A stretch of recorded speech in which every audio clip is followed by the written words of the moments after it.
Building tools consist of 5 different tools, which are select, move, scale, rotate, and transform. To turn on the select tool, you can click it or press 1 on your keyboard. You can select parts or objects. You can hold left click and drag objects. You can hold left click and drag to select multiple parts with a selection box. You can hold and drag a selected part to move it freely.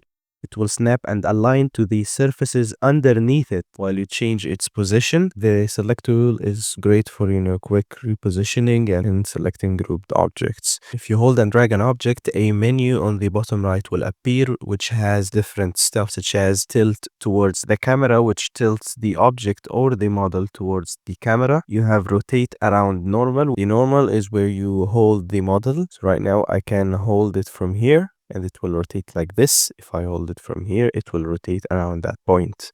I could use the initial rotation. While I drag this part, it will change its orientation. For me to use the initial orientation, I could just hold Alt and move it. To disable snapping, I could just hold Shift, or I could toggle snapping by Shift X or C. You can make the hotkey help disappear by pressing H. As for the move tool, the hotkey for it is 2. The move tool moves parts along the X, Y, and Z axis using the colored arrows. It works best with the snapping on to ensure precise positioning. So this is snapping. For the snap settings, you have the move snap and the rotate snap. The move snap controls how far parts move when they are dragged. So you can change this from it moving 0.1 to it moving by 5 studs each time. And you can turn it on or off here. So right now you have no snapping on. Right now you have snapping on. One cool trick for move tool is that you can hold tab anywhere and summon handles at that location. The hotkey for the scale tool is 3. The scale tool resizes parts by dragging the handles. Using the scale tool with complex meshes or unions isn't always recommended because it does create problems. You can scale from the edges by holding these handles, or you could scale around the pivot by holding Control.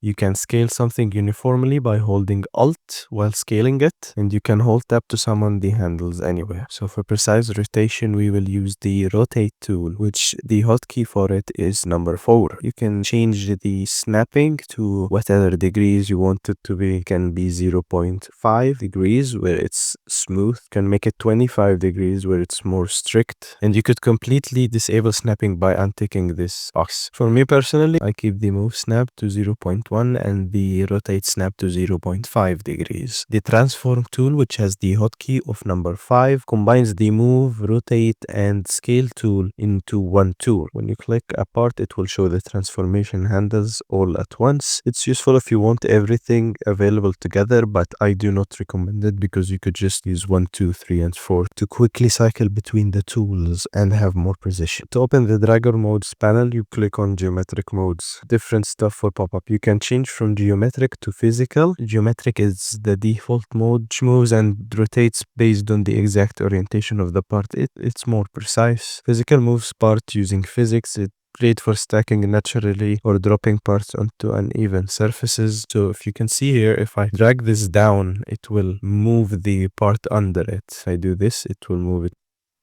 Going back to the geometric mode, you can turn on collisions, join surfaces, or snap to parts. Collisions, if they are off, I can move this sphere into and out of the part. Collisions are on, I cannot do so. Having join surfaces on controls whether parts automatically snap and weld together when you drag them. So as you can see, if I take this here, it may weld it automatically. Snap to parts helps with aligning objects together. So if I take this, I can snap this part to the other one, and they will be precisely snapped to each other and not welded though. The transform tool does have some different stuff from the other tools, but it's mostly useless. Like, this looks nice, but it's not really practical in 99% of the time. So that's it. I don't know why did Roblox really make the top bar really small and messed up.